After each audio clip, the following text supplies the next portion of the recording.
나의 형제들이여 마지막으로 여러분에게 당부합니다. 기뻐하십시오. 온전하게 되기를 힘쓰십시오. 나의 권면에 귀를 기울이고 모쪼록 같은 마음을 품으십시오. 부디 피차 화목하게 지내십시오. 그러면 사랑과 평강의 하나님께서 여러분과 함께 하실 것입니다.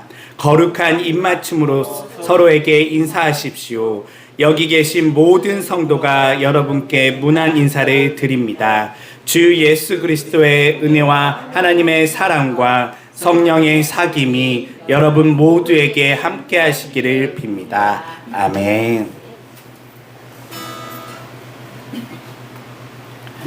네, 오늘 말씀은 바울의 마지막 당부라는 말씀으로 하나님 말씀 함께 나누도록 하겠습니다. 네, 이렇게 벌써 약 2년에 걸쳐 고린도 전서와 후서가 마무리되고 있습니다. 네. 오늘 말씀을 아마 읽으면서 끝인사가 이제 지금 오늘 말씀인데요. 앞선 이제 고린도 후서 또 때로는 그 더 앞선 전서를 조금 더 한 번 더 생각하면서 오늘 마지막 바울이 어떤 인사로 또 어떤 당부로 오늘 마지막 편지를 쓰는지에 대해서 함께 좀 나누도록 하려고 하는데요. 고린도 후서는 여러분들이 아는 것처럼 바울이 마게도니아에서 아직 고린도로 가기 전에 쓴 편지예요. 근데 거기서 왜 머물렀었죠? 멈췄던 이유가 있었어요. 그리고 이 고린도 후서를 썼던 이유가 있었죠. 그 이유가 우리가 뭐였었죠? 기억이 나시나요? 네, 뭔가 지금 불편한 상황이 생겨버렸어요. 앞서 얘기한 것처럼 이미 고린도 전서 편지가 지금 먼저 보냈었는데 그 전 편지가 그들에게 도착해서 그들이 그 편지를 듣고 바울의 가르침을 받아서 잘못된 것들을 고치고 그리고 그들이 다시금 뭔가 더 나아진 모습으로 바울과 만나길 원했는데 이 편지가 도달한 다음에 오히려 고린도 교회 안에는 더 큰 어떤 분쟁이 일어나고 더 큰 바울을 때로는 더 심하게 비방하는 일들이 교회 안에서 일어났었어요.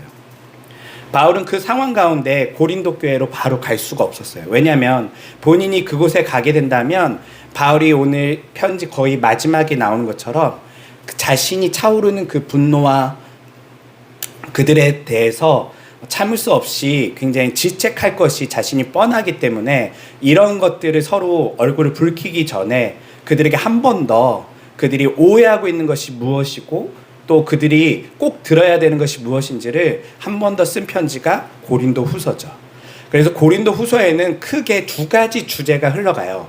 하나는 단순히 그냥 바울에 대한 자신의 변호만 있는 것이 아니라 먼저 고린도 교회가 앞선 전체적인 지금 바울이 고린도 교회에 가려고 하는 이유가 있잖아요. 그 이유가 어떤 거였죠?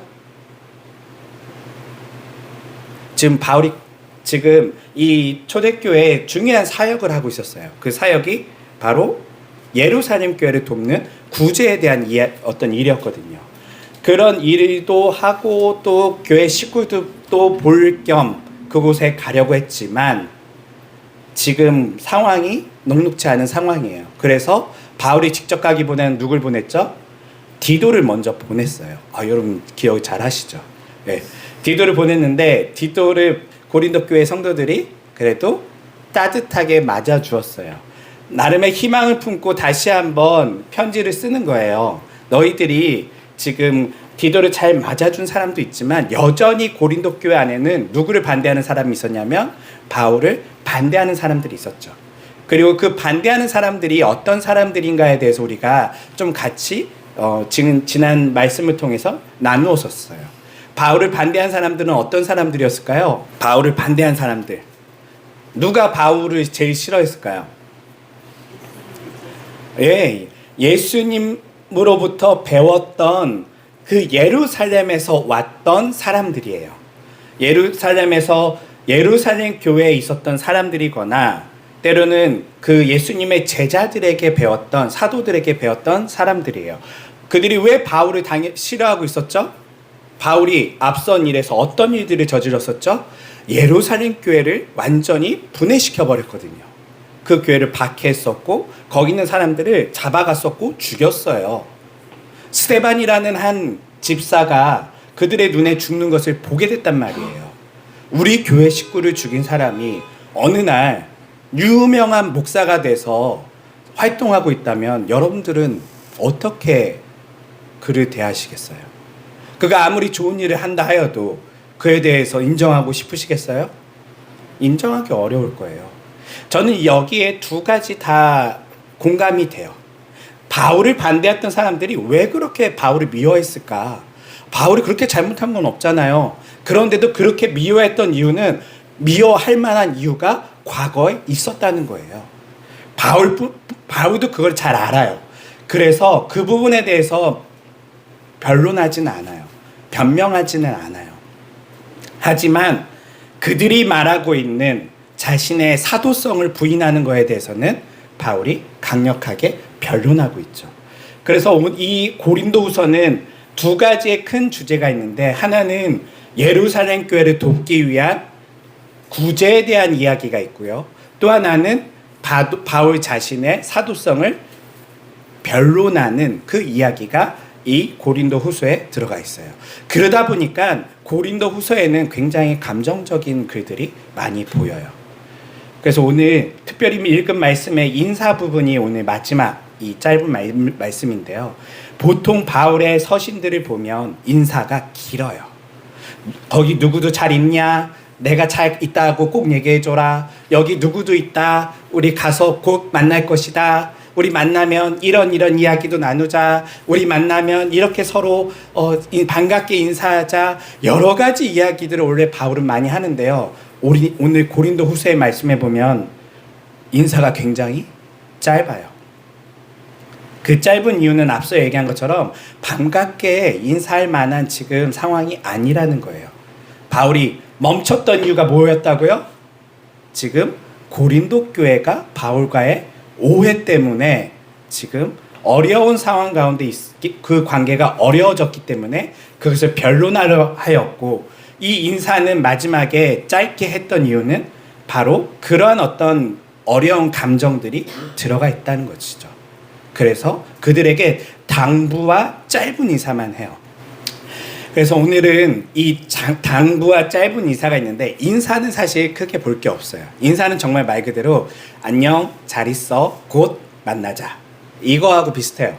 네, 그래서 마지막에 예수님의 이름으로 축복하고 그들에게 짧게 인사하지만, 이것보다는 사실 앞선 당부에 대한 이야기를, 마지막 당부를 오늘은 좀 더 중점적으로 보면서 바울 서신인 고린도 후서를 마무리 지을까 합니다. 오늘 마지막 당부에 보면 바울이 크게 두 가지를 당부하고 있어요. 하나는 무엇이냐면, 첫 번째 당부가 뭐죠? 네. 기뻐하십시오 라고 얘기하고 있어요. 기뻐하십시오. 네. 기뻐하십시오 라고 바울이 이야기하고 있어요. 좀 생뚱맞지 않나요? 지금 한참 자신에 대해서 변론하고 막 훈계하고 가만두지 않을 거야. 내가 가면 너네 똑바로 안 하고 있으면 나 가만히 있지 않을 거야. 막 이런 얘기를, 막 어려운 얘기들을 하고 격한 감정을 토해놓다가 마지막에 정리하면서, 그래도 내가 마지막에 당부할게. 가장 중요한 거는 기뻐하라라고 얘기하고 있어요. 왜 바울이 기뻐하라를 마지막 당부의 첫 번째로 이야기했을까요? 사실 많은 이야기를 바울이 자신의 서신에서 이야기했지만 그것은 사실 부차적인 이야기예요. 신앙에 있어서 가장 중요한 것은 사실 기쁨이죠. 예. 우리가 기독교인이 된다라는 것은 무엇을 받아들이는 걸까요? 그것은 복음을 받아들이는 거예요. 복음, 복된 소식이라고 하지만 실제로는 기쁜 소식이에요. 예. 기쁜 소식을 받아들인 자들이 바로 그리스도인들이 되는데, 이 기쁜 소식의 핵심이 뭐죠? 이 복음의 핵심은 하나님께서 죄인인 우리를 대신하여 그 아들을 보내주셨고, 우리 잘 아는 것처럼 요한복음 3장 16절 있잖아요. 하나님께서 세상을 사랑하사 독생자를 주셨어요. 예. 그것이 가장 기쁜 소식이에요. 다른 말로 하면 죄인들을 위하여 하나님께서 자신의 모든 것을 우리에게 주신 거예요. 그것을 좀 더 풀이하면 그 후에 하나님의 용서와 사랑이 우리에게 임한 사건이 바로 복음의 핵심이죠. 신앙은 바로 여기서 시작이 돼요. 여기서 시작되고 신앙생활을 하다 보면 우리는 많은 문제들을 겪게 되죠. 여전히 신앙생활을 하면서도 때로는 과거의 죄의 문제에 얽매여서 바둥거리는 모습이 있을 때도 있고, 때로는 신앙생활을 하면서도 과연 내가 잘하고 있나라는 많은 어떤 걱정과 의심을 갖기도 해요. 그런데 바울은 여러 가지 이런 부분에서 가르침을 주었지만 마지막 당부의 첫 번째는 기뻐하라요. 이 말은 무엇이냐면 다시금 신앙의 원점에서 시작하라는 것이죠. 여러분, 신앙의 기쁨을 혹시 잃어버리시지는 않으셨나요? 신앙생활하는 게 어떠세요? 교회에 올 생각이 들면 와, 내일은 주일이다. 드디어 교회 간다. 그래서 예배 드리고 와, 너무나 좋아. 뿐만 아니라 예배가 끝난 뒤에도 야, 하나님의 자녀로 또 세상 가운데 살아가는구나. 너무나 좋아. 이 기쁨을 가지고 계신가요? 과거에 혹시 이런 기쁨은 있으셨나요? 우리가 보통 성령 충만이란 어떤 단어를 꺼낼 때에 성령 충만의 가장 특징이 하나 있어요. 그것은 바로 기쁨이에요. 기쁨. 다른 말로 하면 하나님의 그 복음으로 자신이 충만하다면, 하나님의 온전한 다스림심 속에 우리가 거하고 있다면 기쁨은 넘쳐나게 돼 있죠. 그런데 우리 삶에 신앙생활을 하다 보면 가장 먼저 잃어버리는 게 뭘까요? 바로 이 기쁨이에요. 옛날 이렇게 들려오는 과거의 이야기가 있습니다. 왕자와 거지에 대한 이야기죠. 네. 왕자와 거지 이야기 잘 아시는 것처럼 거지가 이제 왕자의 역할을 대신해서 왕국에 들어가서 있었던 어떤 에피소드와 또 왕자가 거지 생활을 하면서 있었던 에피소드들이 있어요. 이걸 조금 우리 이 신앙에 대입해서 우리가 조금 살펴본다면, 우리는 하나님께 입양돼서 왕의 자녀들이 되었죠. 공주가 되었고요. 그렇게 해서 여러분은 사실은 원래 거지였어요. 우리는요. 그냥 땅에 떨어진 걸 주워 먹고 그게 더러운 줄도 모르고 그냥 그렇게 살았던 우리들이 이제 하나님 나라에 입양돼서 왕자와 공주가 되었어요. 처음에 여러분들이 입양됐을 때 마음은 어땠을까요? 너무나 기뻤을 거예요. 우와! 나 같은 거지가 이렇게 의리의리한, 이제 나는 먹을 걱정 없겠구나. 이제는 나는 인생에 대한 걱정이 없겠구나. 난 이제 모든 걸 다 가졌구나. 이 기쁨이 분명히 있을 거예요.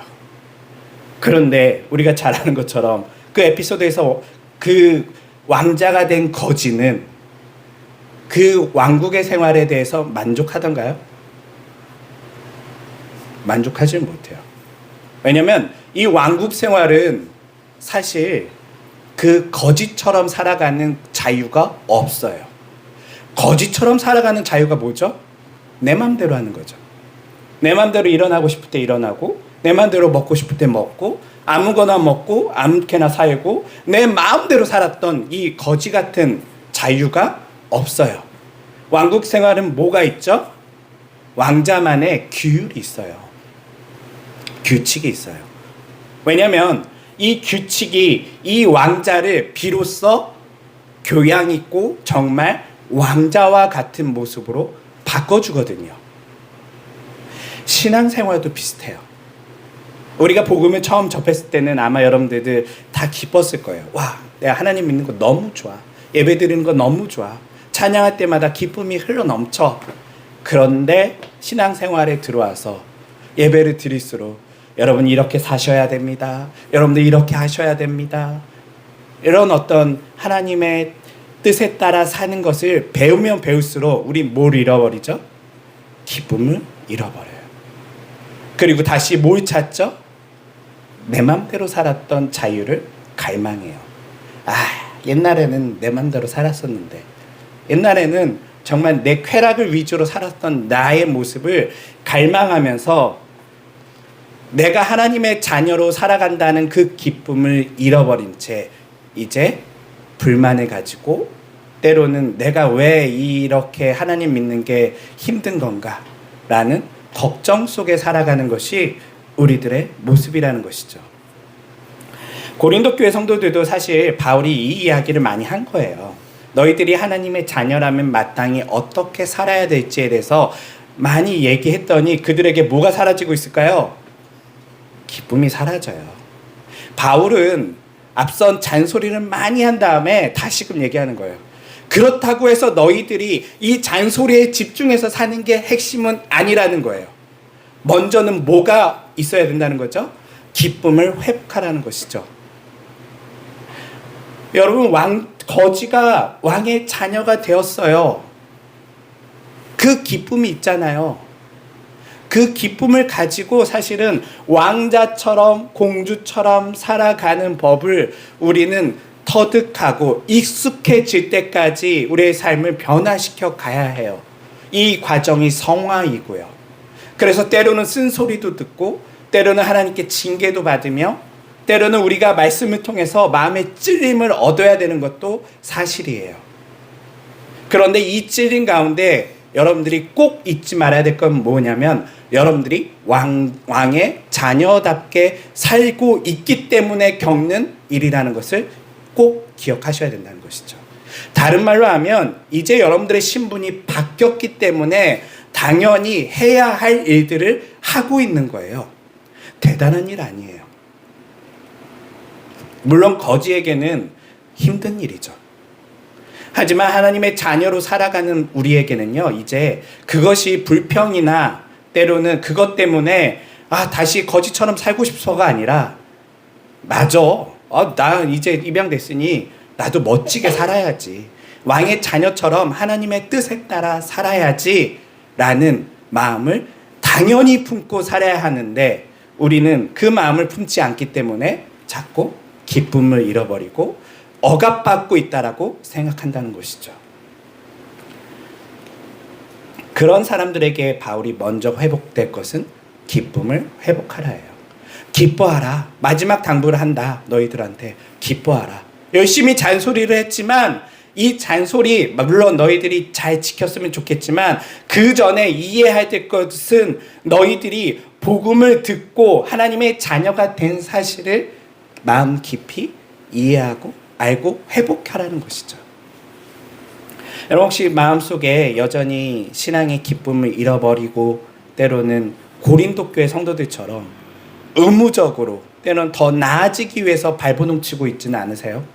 그렇다면 원점으로 돌아가셔야 돼요. 여러분 누구시죠? 하나님의 자녀세요. 네. 돈이 좀 없어도 하나님의 자녀시고요. 좀 못 배웠어도 하나님의 자녀예요. 사는 게 버거워도요. 여러분들은 하나님의 자녀예요. 이 자녀라는 그 기쁨을 회복하셔야 돼요.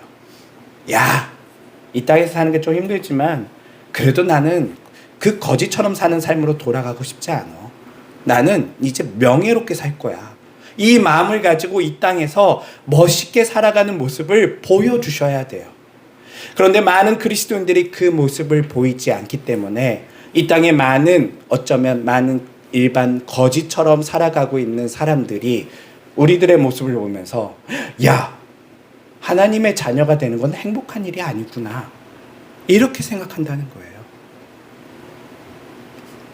여러분, 우리가 왜 전도를 못할까요? 우리가 왜 하나님의 복음을 사람들한테 전하지 못할까요? 노력이 없어서가 아니에요. 사실 우리 안에 기쁨이 없어서이죠. 기쁨을 잃어버려서이죠. 예수님 처음 믿었을 때 그 마음을 생각해 보세요. 예수님 자랑하고 싶었잖아요. 예수님 어떤 분이신지 많은 사람들한테 이야기하고 싶었잖아요. 왜 지금은 안 그러세요?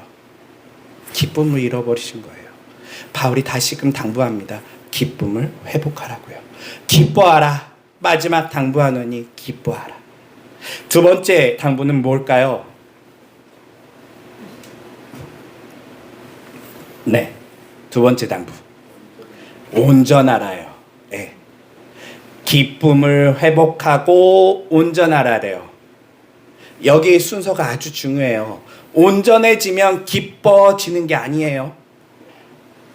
우리는 자꾸 이거를 헷갈려요. 내가 기쁨이 사라진 거는 하나님의 뜻대로 살지 못해서지. 아니에요, 여러분. 여러분 원래 하나님 뜻대로 산 적이 없었어요. 네. 언제 사셨어요? 우리가 죄인 되었을 때에 하나님께서 우리를 하나님의 자녀 삼으신 거예요. 교양이라고는 하나도 없을 때에 왕께서 우리를 거지에서 우리를 입양하신 거예요. 우리가 지저분할 때 우리를 사랑하셨고 우리를 부르셨죠. 그때 뭐가 있었죠? 우리 안에요? 기쁨이 있었어요. 그런데 많은 신앙생활을 하는 사람들은요, 거꾸로 생각해요. 내가 온전해지지 못해서 기쁨이 없구나. 내가 죄를 짓고 있어서 기쁨이 없구나. 내가 어떤 문제를 가지고 있기 때문에 기쁨이 없구나라고 생각한다는 것이죠. 하지만 앞서 얘기한 것처럼 처음으로 돌아가 보세요. 여러분들이 죄 가운데 더 깊이 들어가 있을 때 기쁨이 더 있었어요. 온전해져서 기쁨이 있는 게 아니에요. 기쁨은 하나님의 은혜를 경험한 사람들이 가지는 특징이죠. 근데 신앙생활에 우리는 거꾸로 생각한다는 것이죠. 그리고 다른 사람들한테도 자꾸 그 얘기해요. 여러분들 온전하게 사셔야지 행복하게 사실 수 있습니다. 아니요. 기쁨이 먼저예요. 그리고 뭐가 따라온다고요? 온전해지는 것이죠. 그러면 이 온전해지는 건 뭘까요? 바울이 말하는 온전은 뭘까요? 이 고린도 교회를 특별히 향해서 온전하라라고 했던 이 말의 핵심은 뭘까요? 그렇죠. 고린도 전서와 후서를 다 읽어봤을 때 고린도 교회는 모든 게 다 잘했어요. 열심히 헌신했었고 열심히 배웠었고 그들은 구제에도 힘썼으며 선교 사역에도 열심히 했었어요. 그런데 뭐만 없었죠? 사랑이 없었어요. 온전해지다라는 것을 우리가 자꾸 오해할 때가 있는데요. 온전해지는 거는 누구처럼 되는 거예요? 예수님처럼 되는 거잖아요. 예수님께서 말씀하십니다. 율법이 말하는 온전은 무엇이라고 말하냐면 하나님을 사랑하고 이웃을 사랑하는 거래요. 더 쉽게 얘기하면 사랑하는 거예요. 하나님의 뜻은 율법이 우리를 온전하게 하는 그 핵심은 무엇이냐면 사랑이었어요. 그런데 이것을 율법주의자들은 뭘로 바꿔놨죠? 행동으로 실천하는 율법을 행하는 것으로 온전해진다라고 생각했었어요. 고린도 교회도 이와 비슷했었어요. 결국은 모든 사람들의 종교성은요, 그렇게 흘러가요. 내가 뭘 해서 내가 거기에 도달하려고 하는 그 마음이 있어요. 온전해지려고 하는 그 마음이 있어요. 그런데 그 행동으로는 온전해질 수가 없어요. 그들이 어떤 헌신을 하더라도 그들이 어떤 은사를 가지고 어떤 사역을 하더라도 온전해질 수 없어요. 그것은 울리는 꽹과리와 같대요. 왜냐하면 우리의 죄성의 가장 중심엔 뭐가 있어요? 나를 사랑하는 그 마음이 있거든요. 내가 남들보다 더 사랑받아야 되고 더 존중받아야 되고 나를 우상화시켜서 누구도 나를 이래라 저래라 하지 못하고 내가 모든 것에 있어서 자유로운 사람이 돼야지라는 그 마음이 있단 말이에요. 그래서 실제로는 선을 행하는 것 같지만 그것은 선이 아니에요. 누구를 찬양하고 있는 거죠? 자식이 자신을 찬양하는 거예요. 나는 이만큼 구제하고 있어. 나는 이만큼 선교 활동하고 있고 나는 이만큼 헌신하고 있고 나는 이만큼 대단하게 살아가고 있어라고 말하고 있는 거예요. 그런데 그것으로는 온전해질 수 없어요. 그것을 더 하면 할수록 그 사람은요, 하나님을 떠나 그 사람은 오히려 더 깊은 죄 가운데 거하게 되는 것이죠. 아이러니하지 않아요? 온전해지기 위해서는 뭐가 필요하다고요? 사랑이 필요했었어요. 그래서 바울도 예수님과 같은 똑같은 이야기를 하는 거예요. 너희들 잘하고 있는데 그 행동의 중심이 완전히 틀렸어. 은사도, 헌신도, 교육도, 배움도 모든 것에 있어서 사랑이 우선돼야 해. 그 사랑의 동기가 없이 하는 모든 행동은 너 자신을 내세울 뿐이야 라고 바울은 그들에게 이야기하고 있는 것이죠. 그래서 고린도 교회를 향하여 온전하라 라고 하는 것은 사랑을 회복하라 하는 거예요. 이 말씀을 다시 풀어보면 기쁨을 회복하고 사랑을 회복하는 것이 바울의 마지막 당부이죠. 그렇게 된다 하면 어떤 일이 일어날까요? 네. 그것을 반복해서 얘기하는 게 나와요. 그것은 무엇이냐면 마음을 같이 하고 피차 화목하게 지내라래요. 이게 뭐예요? 사랑을 회복한 공동체의 어떤 좀 더 구체적인 모습이겠죠. 고린도 교회가 제일 못하고 있는 게 이거잖아요. 마음을 같이 하지 않았어요. 서로 분열됐었어요. 피차 화목하지 않았어요. 서로 누구 편인지 누구 파인지 이런 걸 가지고 서로 누가 더 잘났는지를 말하고 있는 사람들이었어요. 그 사람들에게 바울은 기쁨이 회복되고 그리고 온전해지면, 사랑으로 온전해지면 너희들에게 이제 마음을 같이 하고 서로 화목하게 지내는 그런 비로소 아름다운 교회의 모습이 나타날 수 있다는 것이죠. 사랑하는 성도 여러분, 오늘날 우리들이 회복해야 될 것이 사실은 많은 걸 이야기해요. 교회의 많은 문제들을 회복해야 된다.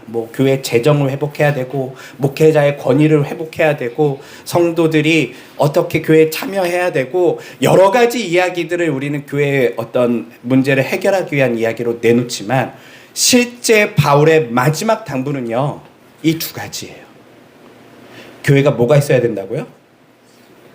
기쁨을 회복하고 그리고 온전해지는 것. 무엇으로? 사랑으로요.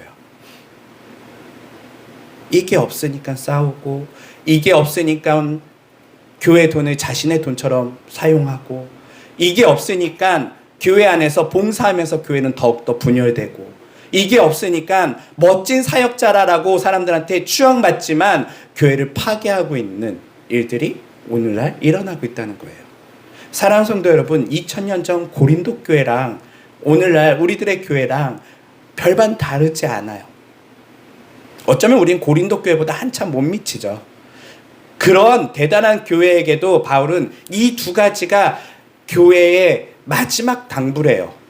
기쁨을 회복하고 사랑으로 온전해지는 것. 여러분 삶 속에 이 목적을 향해서 달려가셔야 돼요. 우리 새로운 개혁교회가 모였을 때 어떤 교회가 돼야 될까? 난 다른 교회처럼 우린 나쁜 짓도 안 할 거예요. 다른 교회처럼 이렇게 하지도 않을 거예요. 우리는 이런 좋은 일도 할 거고요. 저런 좋은 일도 할 거예요. 그래서요. 그래서 우리가 뭘 할 건데요? 우리는 대단한 교회가 될 거예요. 그 결과는 어떻게 될까요? 대단한 교회가 되면 어떻게 될까요? 대단한 일을 한 사람들이 교만해질 것이고요. 거기엔 사랑이 존재하지 않고 서로 깨지기 시작할 거고요. 오히려 그것으로 인해서 교회는 더욱더 하나님을 떠나 있는 일들이 일어날 거예요. 우리 교회가 가야 될 길은 어디라고요? 바울이 마지막 당부처럼요. 여러분 기쁨을 회복하셔야 돼요. 저도 이 말씀을 보면서 내가 신앙생활하는 게 기쁠까? 내가 말씀을 보는 게 기쁜가? 내가 목사로 여기 서 있는 게 기쁜가? 이런 생각들을 많이 다시 한번 점검했어요. 그리고 저도 다시 그 생각 해봤어요. 맞아, 나 거지였는데 내가 왕으로 입양돼서 왕국에 사는 게 편해요, 불편해요? 편해요? 그러면 이제 대단한 천성 왕의 어떤 모습을 띈 거죠. 대부분 불편해요. 네, 신앙생활하는 거 불편해요. 왜냐면 여러분 사랑하는 게 편해요, 불편해요? 희생하는 게 편해요, 불편해요? 손해보는 게 편해요, 불편해요? 잔소리 듣는 게 편해요, 불편해요? 불편해요. 그런데 왕국에 살기 위해선 거지에게 반드시 필요해요. 그 불편함이요. 우리가 거지였기 때문에 불편한 거예요. 사실은요. 우리의 본성과 맞지 않아서요. 우리는 우리 마음대로 살고 싶잖아요. 남들을 사랑하기보다는 나를 사랑해 주는 걸 원하고, 내가 사랑받지 못했을 때 상처받는 게 중요한 사람들이잖아요. 그런 사람들이 당연히 하나님의 자녀로 사는 것은 불편하죠. 하지만 여러분 다시금 생각해 보세요. 그 불편함은요, 여러분들이 하나님의 자녀가 되었다는 또 다른 증거기도 해요. 그렇다면 한 번 더 생각해 보세요. 눈을 떴을 때 내가 불편하지만 거지처럼 살아갈 것인가? 눈을 떴을 때 내가 불편하지만, 야, 그래도 내가 이 왕국에 입양되었구나, 이 행복함으로 눈을 뜰 것인가? 우리의 신앙생활에 매일의 하루가 이랬으면 좋을 것 같아요. 자, 이게 머릿속에 들어오지 않으면요, 아까 제가 얘기한 것처럼 여러분들이 거지였다는 걸 반드시 기억하세요. 아무것도 없고 왕국에 들어갈 자격도 없는 자들에게 하나님께서 여러분들을 입양하셨단 말이에요. 이제 아침에 눈을 뜨면 여러분들은 어디서 깨어나시는 것이죠? 왕국에서 깨어나시는 거예요. 그러면 제일 먼저 뭐가 일어날까요? 기쁨이 일어나셔야 돼요. 감정으로 올라오지 않으면요, 머리로 연상해 보세요. 내가 왕국이구나. 여기 왕국이구나. 여기가 하나님의 나라구나. 하나님의 자녀로 내가 지금 살고 있구나. 물론 아침에 일어나서 오늘 여전히 왕국 생활은 불편할 거야. 왕국 생활은 때로는 고될 거야. 이 왕국 훈련을 받는 것은 거지처럼 사는 것보다는 쉽지 않을 거야. 그렇지만 포기해야 될까요? 아니요. 불편하지만 잘 감당하면서 그 기쁨을 가지고 뛰어야 돼요. 요즘 축구가 인기 있잖아요. 네. 저는 어떤 사람을 참 존경하기 좀 어려운데, 가끔 저보다 어린 친구 중에 존경할 만한 인물이 하다가, 손흥민이라는 친구를 보면, 야, 저 친구는 어떻게 살았길래 저런 이야기를 할 수 있지? 이런 생각이 들어요. 이번 이제 아시안컵에서 손흥민에게 인터뷰로 이런 얘기를 했었어요. 지금 연장까지 뛰고 당신은 힘들지 않습니까? 라고 했더니 손흥민이 뭐라고 얘기하냐면, 국가대표로 부름받은 저는 힘들다고 하면 안 됩니다. 이 얘기를 하는 거예요.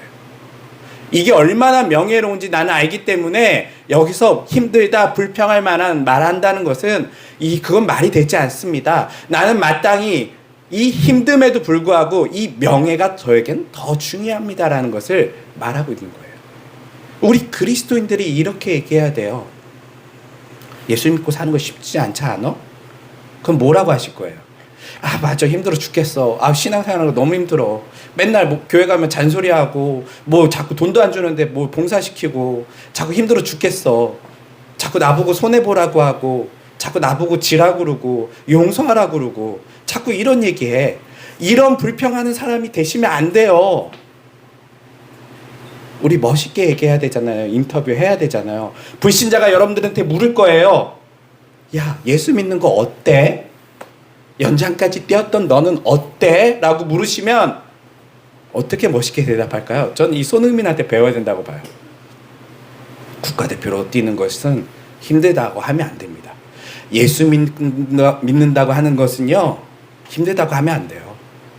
저는 너무나 기뻐요. 저 같은 사람을 예수로 믿게끔 하나님께서 초청하신 것이 너무나 기뻐요. 이 명예를 감당하기 위해 이 힘듦은 아무것도 아니에요 라고 우리 입에서 고백이 되어야 된다는 것이죠. 이런 우리의 삶이 이렇게 우리가 마지막 당부를 따라 살아간다면 바울이 약속한 것처럼 여기에 뭐가 임한다고요? 사랑과 평강의 하나님께서 여러분들과 함께 하실 거래요. 어떨까요? 여러분 신앙생활 어때요? 다시 한번 제가 물어볼게요. 신앙생활 어떻게 하세요? 기쁘세요? 힘들지 않아요? 힘들어야 하면 안 돼요. 멋있어야 되잖아요. 우리 손흥민 인터뷰 잘 봤잖아요. 연장까지 뛰는 거 힘들지 않아요? 당연히 힘들죠. 솔직히 뭐가 안 힘들겠어요. 그런데 여러분 멋지게 얘기하셔야 돼요. 맞아요. 그렇지만 저 명예로워서 국가대표로 뛰는 것이 명예로워서 힘들다고 하면 안 돼요. 한 것처럼 예수 믿는다는 것이 저한테 너무나 행복한 일이기 때문에 이거 아무것도 아니에요. 더 할 수도 있어요. 아직 더 못 뛰어서 안타까울 뿐이죠. 더 희생할 수 있고요. 더 헌신할 수 있고요. 더 선교할 수 있고요. 더 하나님을 기쁘게 살아갈 수 있는데 제가 아직 체력이 안 되고 부족해서 그렇게 못 살아가는 게 아쉬울 뿐이에요 라고 멋있게 신앙 고백할 수 있는 모두가 된다면 얼마나 좋을까, 이런 생각을 저는 해보게 되었었어요. 사랑하는 성도 여러분, 신앙생활이라는 게 사실 그렇게 복잡하지 않아요. 바울이 얘기한 것처럼 두 가지만 잘 회복하면 돼요. 하나는 복음에 대한 기쁨, 나는 하나님의 자녀가 되었다. 그것을 여러분 회복하셔야 돼요. 날마다 눈 뜨실 때마다 인식하셔야 돼요. 자꾸 세상은 여러분들에게 속여요. 너 하나님의 자녀 아닐걸? 너 살아가는 건 그렇게 똑같잖아. 세상 사람들과 별반 다르지 않잖아. 너도 똑같이 거지잖아. 네가 언제적 그렇게 하나님의 자녀였다고. 세상은 여러분들에게 그렇게 얘기하지만 날마다 여러분들 아침에 눈을 뜨시면 뭘 생각하셔야 되냐면 나 하나님의 자녀야. 나 하나님의 자녀야. 나 거지처럼 살았는데 하나님의 자녀로 오늘 하루 또 눈을 떴어. 명예롭게 살아야지. 오늘 물론 내가 하나님의 자녀로 살아가는 훈련이 쉽지 않을 거야. 오늘은 희생하는 훈련을 해야 될 거고, 오늘은 용서하는 훈련을 해야 될 거고, 오늘은 손해보는 훈련을 해야 될 거고, 오늘은 헌신하는 훈련을 해야 되지만 나 기뻐.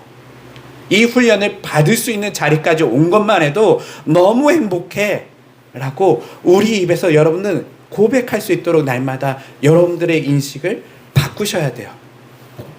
저도 이 말씀을 보면서 늘 다시 한번 생각하려고요. 눈 뜨면 여러분들 뭐라고 생각하셔야 된다고요? 나 하나님의 자녀야. 그리고 오늘 여러분들에게 뭐가 좀 기다리고 있다고요? 하나님의 자녀로 살아갈 훈련이 기다리고 있어요. 이 세상이 바로 그곳이에요.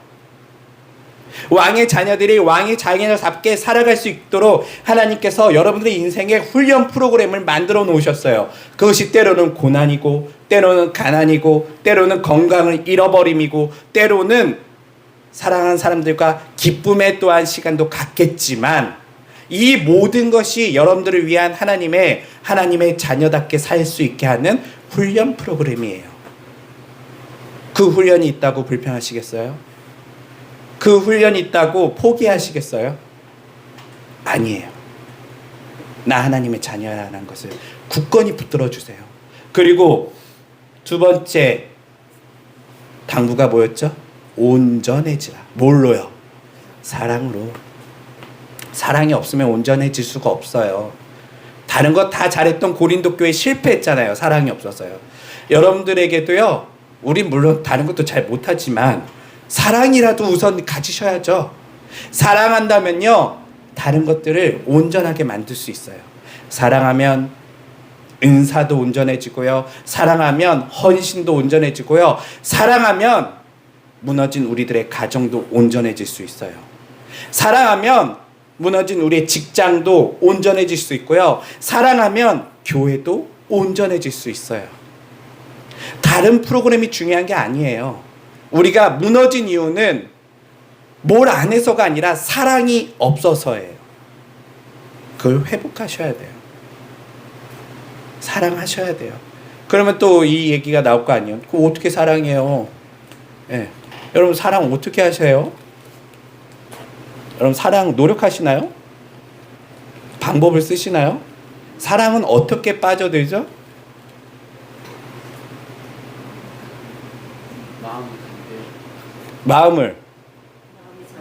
마음이 저절로 가는데 그 마음이 저절로 가려면 뭐가 있어야 돼요? 대상이 필요해요. 예.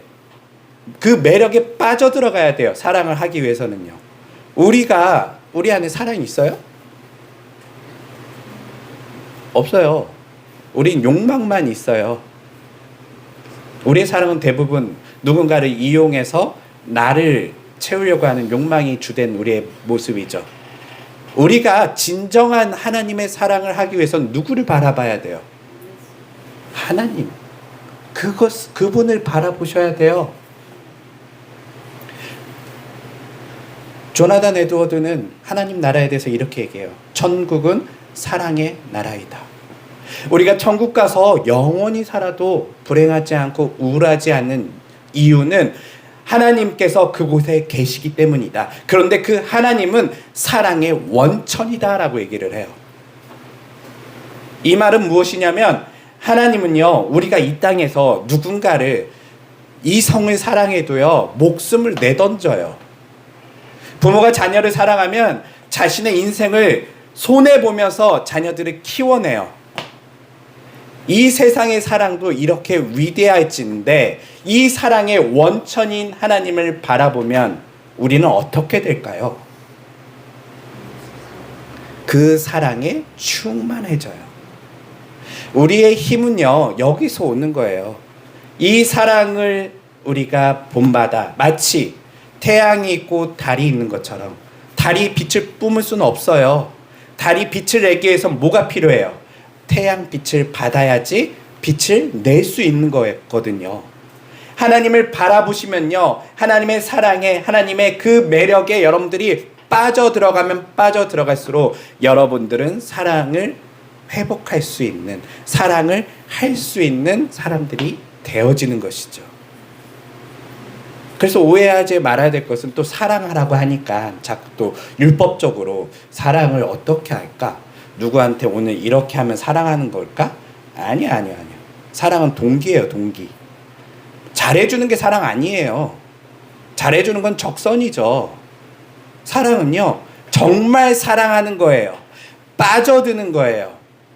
그러기 위해서는 하나님의 사랑에 여러분들이 더 깊이 들어가셔야 돼요.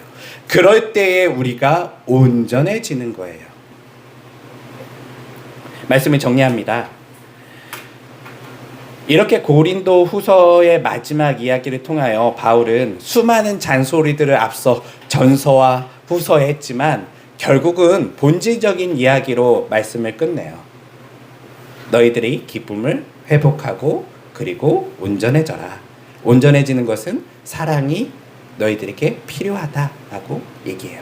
그럴 때 이 것들을 너희가 실천한다면 하나님께서, 평강의 하나님께서 우리와 함께 하실 거래요. 사랑하는 성도 여러분, 하나님의 임재를 경험하고 싶으십니까? 찬양도 좋고 예배도 좋고 말씀도 좋지만요, 이 두 가지를 회복시켜 보세요. 그러면 하나님께서, 평강의 하나님께서 여러분들과 함께 하실 거예요. 이것이 바울이 2000년 전 고린도 교회를 향한 마지막 당부이고요, 2000년 후를 살고 있는 오늘날 교회를 향한 또한 바울의 편지라는 것을 기억하시면서 이것을 회복하시는 주님의 성도들이 되시기를 주님의 이름으로 기도합니다. 축원합니다. 기도하겠습니다.